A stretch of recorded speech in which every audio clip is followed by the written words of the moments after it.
So we've got the if function done. We did that with the was the goal met, either yes or no. Was the total greater than or equal to 34,000? The goal or the I2 cell.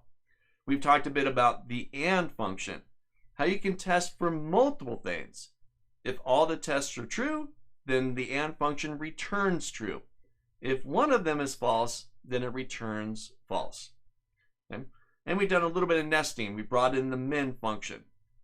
Now, let's take all this goodness and let's bring it into the if. So, I'm going to hop up to cell I5, the bonus status for H. James. We need to know if they met the goal, if there's a yes here, and we need to know if each week is greater than or equal to 8,000. So with the standard if, we know a standard if can only accept one test. So now we're going to nest the and inside the logical test argument of the if function. Take a look. So I'm going to hop into cell I5. I'm going to go to formulas, logical, and I'm going to grab the if. Now inside of if, first part is our logical test. And we've got 5 tests. Was the goal met? And each week.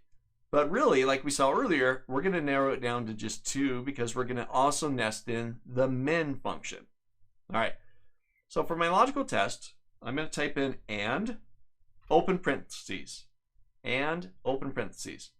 Then, to help me be a little bit cleaner and a little bit more direct with my arguments, I'm going to go click on and up inside my formula bar. This will then change me to my and arguments. Now, I'm working on a Windows system, so all I have to do is click in the function name and it'll change to the proper function. If you're on a Mac, you'll go click on and then you'll hit the FX button over here on the left, and that'll change your formula builder window on the right hand side. So once you're inside the and, I can go down here to the and arguments. And for my first test, I'm going to grab cell H5, and I just want to know if that is equal to yes. Oh, let's make sure that that's an equal sign, not a plus sign. H5 equals yes, inside double quotes. Now for my logical test 2, here I'm going to bring in min, M-I-N, open parentheses, and I'm going to go grab cells B5 to E5.